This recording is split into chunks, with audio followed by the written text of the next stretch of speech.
Hi guys, my name is Christine and I'm a dating, relationship and personal development coach, and today I'm talking about my ex got married so fast.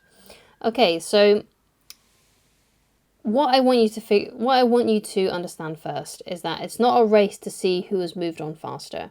And I feel like when we go for a breakup, sometimes it can seem like our ex has moved on really fast, and it makes us then feel insecure that, oh gosh, you know what, I need to start moving on as well because they've moved on, I haven't moved on, they're in a new relationship, they're getting married, they're engaged.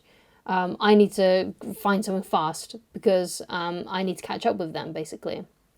But that's not the case. You shouldn't be thinking in that way, because that basically what that shows to me is that you've got a scarcity mindset, that you're worried basically that your time is running out, and because you're basically using your ex as a sort of like a guide in a way, I guess you could say, to see how well you're doing, basically. And you don't want to use your ex in that way. Just because your ex is now married doesn't mean that you now have to start racing down the altar to get married too. Give yourself more time, okay?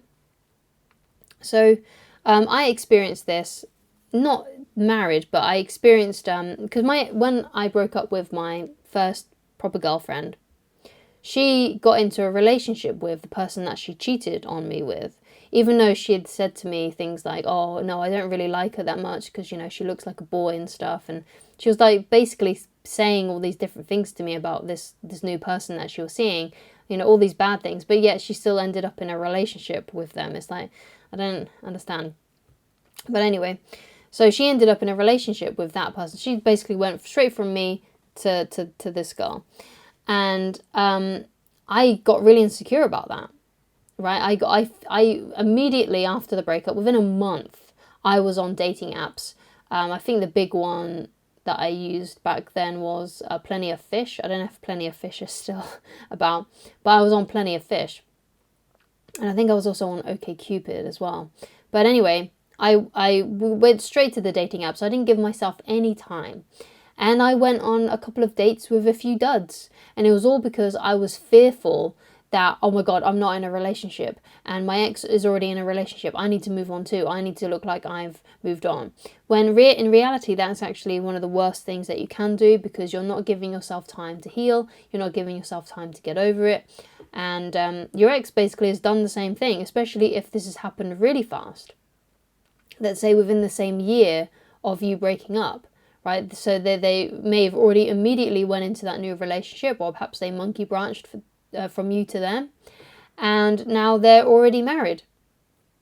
So that shows to me that they haven't had an appropriate amount of time to get over you, to get over the relationship, to form better habits. Because let's say, I'm just using this hypothetically, but let's say that when you were in the relationship with them, she had a lot of toxic habits, or you had a lot of toxic habits.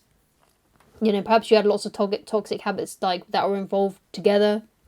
So, for example, perhaps you didn't communicate properly. Perhaps you was very passive. Perhaps you were both passive aggressive to each other, giving each other the silent treatment. You know, if she has moved on that fast, she hasn't learnt from those bad habits, right? So she's bringing all of those bad habits into a new relationship. Right, which is why you want to hold off and have time to heal and get over it, because if you don't, then you're also going to bring those bad habits into a new relationship as well. Okay, so your ex hasn't had time to reflect, to heal, so that means essentially that their marriage could be very rocky, or it could have a bumpy start. Now, it doesn't mean that their marriage won't last, but perhaps that first year where they're married is probably not going to be amazing. It's probably going to be very rocky. You know, they may get things like marriage counselling, and perhaps your ex will learn from their mistakes eventually over time. But I can guarantee that if she's got married that fast, then there's going to be a few issues. There's going to be a lot of teething issues, okay? So you want to do the opposite, right? You don't want to rush to the altar. You don't want to prove that you've moved on by getting into a relationship really fast and getting married really fast. You know, so there's a quote by Marcus Aurelius, which I really love, which is, the best revenge is to not be like your enemy, right? So if your ex has moved on really fast, then you want to do the opposite. You want to take some time to heal, take some time to get over it, take time to reconnect with yourself and who you are. Because sometimes when you're in a relationship, it can take up a lot of your life. And sometimes in a bad way. Sometimes you never have space away from them or anything like that. You don't see your friends as often. You don't do as much as what you used to love doing, your hobbies and your projects, you let all of them go. Sometimes that can happen. And the best thing to do then is when you've gone through a breakup is to actually get back to that person who you used to be, right? So that means, going back to see your friends, getting back in shape if you've had a bit of relationship chub, basically, getting back to who you were before you met your ex, and getting back into a better headspace, right? And sometimes it depends on how long you were together, but sometimes you may need 6 months to get over them if it was a short relationship. But other times, if you were with them for a long time, so let's say a year or multiple years, then you probably need a year or a year and a half to get over them and to get back to being who you are, and having time to heal and things like that. So another thing that can help is if you improve every facet of your life, right? So this means that figuring out, okay, where do I want to be in 5 years' time? What kind of house do I want? What kind of body do I want? What kind of relationships do I want in my life? What kind of friendships do I want? What would I like my career to look like? What would my perfect lifestyle be like? What would be the perfect day for me, basically? How would I be spending my day if everything was absolutely perfect, right? Figuring out what that is, and then working to make that a reality every single day and improving that every single day. It's something that takes time, which is why I say give yourself 5-year goals instead of, something that you want to achieve massively in a month. Although you can do those sorts of things, obviously, I'm not saying what you can or cannot do. Obviously something like, okay, I want to lose 3 pounds in a month, then obviously that's something that you can totally do. But you may want to have some nice, big, long-term goals that really excite you, because one of the things that people do is they aim too low, and therefore their goals don't seem that exciting to them, so they procrastinate on them.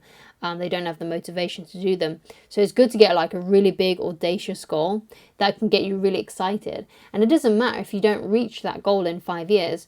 What's important is the person that you become while you are trying to achieve that goal. So if you are thinking, oh yeah, I want to have an income of £100,000 or $100,000, wherever country you're in, maybe that might be a big audacious goal, and maybe that big audacious goal is enough to excite you to start working towards that, start working on your career. Or perhaps that's not even big enough for you. Perhaps you want to be a millionaire or something like that, and perhaps that's enough to excite you. And even if you don't reach that point in 5 years' time, it doesn't matter, because you've probably, if you've tried to work towards that goal, you've probably done a lot of amazing things along the way, even if you didn't actually reach that goal. And you've probably grown a lot as a person as well, which is also really exciting. So get yourself some really big, audacious, exciting goals that will help you get up in the morning, that are enough to excite you. Put your headphones on, listen to some positive content. It doesn't have to be mine. Listen to some positive music to help you get pumped up, and get you excited for the day, and start working on your goals, okay? So you want to heal from this relationship as well. So improve mentally, physically, right? Get better, basically. If you've been through a traumatic relationship, and perhaps there's abuse going on or something, then you probably need to speak to a therapist, get some counseling, speak to a professional about it. Also, if you can also be a therapist yourself, even though I don't think, if you can afford a therapist, then please get one. But if you can't afford it, then the best thing to do about that then is to journal about it. Journal about your experiences, what they taught you. Journal about, okay, if I was put in this situation again, what would I do differently? Really thinking about that. And that, one of the things that I do is, when I think back on traumatic events for me, is I imagine what I would do now, and I can see myself doing it. Right, so, I would, there was a situation in my life where I was, it's hard to talk about, but I went for a massive struggle when I was a child for a long time. It was grueling, it was really long, I hated it, and it was just horrible for me, basically. And what I think back on that now is when I'm trying to give myself therapy, basically, is I go back there as an adult and I just pick myself up, my younger self up, and I run out of the house. Or I imagine like a bulldozer just like knocking down the whole house and things like that. So, you know, those are images that actually empower me and make me feel good about myself, because I know that if I could go back, then that's what I would do. So if you've gone through situations maybe similar to mine, or you was in a really traumatic relationship, then go back with, you know, imagine that you can go back and save yourself. Imagine it, visualize it as if you're daydreaming, right? It's like a dream. Go back and save yourself. Go back and change the situation. Barge in through that door and say something powerful, because that'll make you feel a lot better about yourself. At least that's what's helped me, but you may need some kind of different help, okay? So heal, improve mentally and physically, and also fill in your knowledge gaps about dating and healthy relationships. Because if you was in a bad relationship, then perhaps you picked up some toxic habits. I'm not saying that you did, because perhaps it was completely your ex's fault for all of the issues. Maybe that's true. But there may have been still some things that you could have done better. Perhaps you don't understand the opposite sex. Perhaps you don't understand how to communicate with them. If that's the case, then I highly recommend a book called Men Are From Mars and Women Are From Venus. You'll be able to find all the books that I recommend for dating and relationships and personal success in the description of this video. You don't have to buy through those links. You could just go there, write down the titles, get them from somewhere else. But if you do want to support my channel, then please go through those links, and I'll get a small commission with no extra charge to you if you buy any books or audio books through those links. So thank you so much for watching. If your ex moved on fast, don't worry about it. You're going to do the opposite. You're going to heal. You're going to get over it. You're going to become better for it. Okay, I promise.